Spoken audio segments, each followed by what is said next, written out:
शहजाद जी, हम आपसे शुरुआत इसलिए कर रहे हैं क्योंकि युवा सड़कों पर है, जबरदस्त गुस्से में है, आगजनी हो रही है और ये आरोप भी लग रहे हैं कि कोचिंग इंस्टीट्यूट्स उन्हें भड़का रहे हैं। ये आरोप भी लग रहे हैं कि विपक्ष उन्हें भड़का रहा है, कांग्रेस सत्याग्रह कर रही है। बिहार में आपके अपने सहयोगी जेडीयू कह रहे हैं कि विचार कीजिए, वापस लीजिए। कैसे ये संभव हो पाएगा? क्या ये हठधर्मी नहीं है? देखिए, नकारात्मकता के जो नवाब है और झांसों के जो जनाब है, उनको आज सेना के अधिकारियों ने जवाब दे दिया है। परंतु मैं पूछना चाहता हूं कि ये अग्निपथ केवल एक बहाना है और सत्ता में आना है, सरकार को टॉपल कराना है, जैसे प्रियंका वाड्रा कह रही है, और इसीलिए हिंसा भड़काना है। आज मैं प्रमाण भी लेकर आया हूं। इरफान अंसारी का वो बयान है, मैं वेस्ट नहीं करना चाहता समय। वो कहते हैं खून से लथपथ होगा। भूपेश बाघेल कहते हैं नक्सली बन जाएंगे।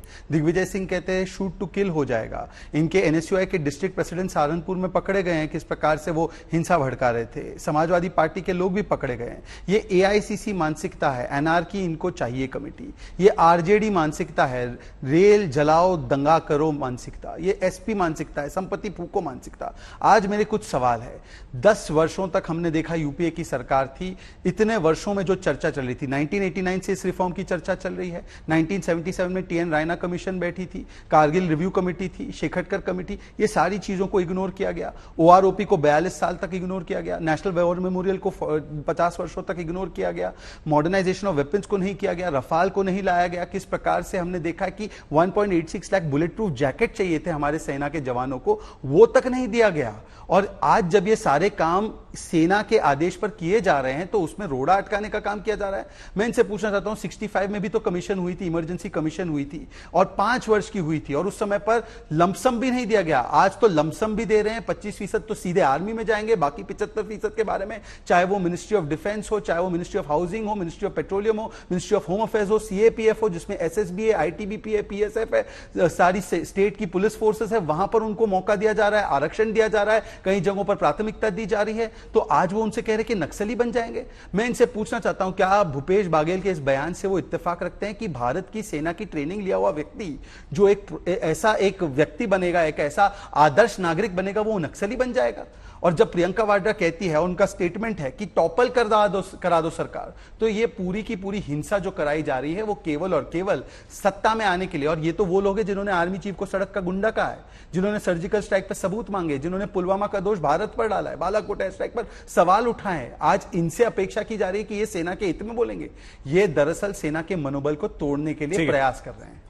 शहजाद जी, आपने सीधे सीधे कांग्रेस पर, आरजेडी पर, समाजवादी पर आरोप लगा दिया कि ये लोग नहीं चाहते और ये सिर्फ सत्ता में आने का इनका बहाना है। अभय दुबे जी, अभय जी, अब तो सेना ये कह चुकी है कि भाई भर्ती होगी, अग्निपथ योजना किसी भी सूरत में वापस नहीं होगी और वो लोग भी, वो युवा भी जो हिंसा में शामिल हैं, उन्हें भी नौकरी नहीं मिलेगी, पुलिस वेरिफिकेशन जरूरी है। ऐसे में अब आपका विरोध तो जारी रहेगा, ये तो हम जानते हैं एक राजनीतिक दल होने के नाते, लेकिन उसमें क्या बदलाव होगा, क्या रणनीति होगी? युवाओं को समझाएंगे हिंसा ना करें क्योंकि उनका भविष्य खराब होने की संभावना है। अभय जी। शहीद अंसारी सेना मानकर सेना के कई वरिष्ठ अधिकारी, कई पूर्व अधिकारी टेलीविजन डिबेट पर कई दिनों से मेरे साथ हैं। उनका कहना है कि सरकार का आदेश हमेशा सेना के सराखों पर होता है, क्योंकि आदेश उनका हुआ है कि वो सराखों पर। मैं आज सेना के वक्तव्य पर तो कोई बात नहीं करना चाहता, मगर देश का सर्वोच्च बलिदान देने वाले सीडीएस विपिन रावत जी की बात का उल्लेख जरूर करना चाहता हूं और समूचे देश के लिए एक बड़ा खुलासा करना चाहता हूं। सीडीएस विपिन रावत साहब ने एक सर्कुलर उनके विभाग ने जारी किया था 29 अक्टूबर 2020 को। 2 सर्कुलर उन्होंने जारी किए और एएनआई को बाकायदा उन्होंने इंटरव्यू दिया।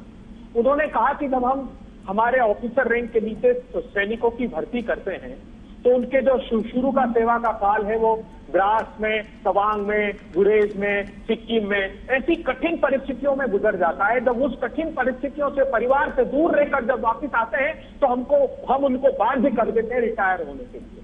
तो मैं चाहता हूं कि रिटायरमेंट की आयु सीमा उनकी बढ़ा दी जाए और वो 17-18 साल में जब 37-38 वर्ष के होते हैं तब रिटायर नहीं हो, क्योंकि उन्होंने व्यथा व्यक्त की कि वो अपनी पत्नी के साथ नई नौकरी ढूंढते हैं और उनके हाथ में सिर्फ 18,000 की पेंशन होती है। कैसे परिवार और बच्चों को पालेंगे? तो वो वेदना व्यक्त करते हैं कि मैं चाहता हूं कि वो 57-58 साल में रिटायर हो, ताकि सरकार की पेंशन का बिल भी इनहेंस किया जा सके। उसके बाद एक सर्कुलर जारी करते हैं, कर्नल के लिए 54 साल से 54 साल से 57 साल आयु करने की, ब्रिगेडियर से 56 से 58 करने की, मेजर जनरल की 58 से 59 करने की। इसका विरोध क्यों होता है? जानते हैं इसका विरोध सिर्फ इसलिए होता है कि वो कहते हैं कि जो प्रीमेच्योर रिटायरमेंट लेगा उसकी, जो 20 से 25 साल में रिटायरमेंट लेगा उसकी पेंशन में 50% कर दूंगा, जो 25 से 30 साल में लेगा उसकी 60% कर दूंगा, जो 30 से 35 साल में रिटायरमेंट लेगा उसकी 75% कर दूंगा, जो 35 से ऊपर होगा उसकी पूरी पेंशन दी जाएगी। तब अधिकारियों का इस पर विरोध हुआ।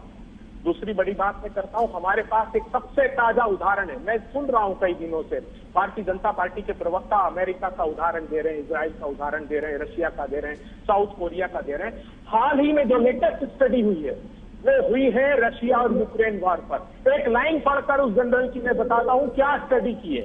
मोर maintenance of equipment and use of young inexperienced troops that together have culminated in a collapse of frontline Russian moral। वो कहते हैं जो रशियन मॉरल कोलैप्स हुआ वो बगैर तैयारी के, जो कॉन्स्क्रिप्ट मॉडल उनका है, जब वो जबरदस्ती 12 महीने के लिए भर्ती करते हैं, उनको अगर आगे लगा दिया, मतलब अनुभवहीन अगर ठीक है, अभय जी समाप्त कीजिए। तो वो सबसे बुरा। आखिरी बात मुझे सिर्फ 10 सेकंड का मौका। मैं देश के प्रधानमंत्री जी से हाथ जोड़कर गुहार लगाता हूं, प्रधानमंत्री जी, अमूल्य निधि इस भारत का सैनिक अपने खाते में कितनी है वो नहीं देखता। मैं सेना के अधिकारियों को देखता हूं कि उसके सीने पर गर्व से वो बैच लगाकर रखता है, टोपी लगाकर रखता है, और बेवा पत्नी और उसकी मां वो छलनी हुई, उसकी कपड़े हमेशा जीवन पर्यंत सहेज कर रखती है। और मैंने देखा है अपने दोस्तों के लिए, वो हर माह निकाल कर आंसू भर भर कर रोते हैं और वो कहते हैं कि हमारा बच्चा हमारे साथ इन वस्त्रों के साथ है। प्रधानमंत्री जी, उन वस्त्रों का मान रख लीजिए। हम सब लोग उन सैनिकों की पेंशन वहन करने के लिए तैयार है। आप पूरी नौकरी दीजिए। आयु सीमा का प्रश्न है, आखिरी बात, जो आप आयु सीमा का प्रश्न है, तो 17 से 21 साल के 50,000 सैनिक हर साल भर्ती होते हैं। 60 साल तक भी उनकी एवरेज एज 25 साल होती है। प्रधानमंत्री जी,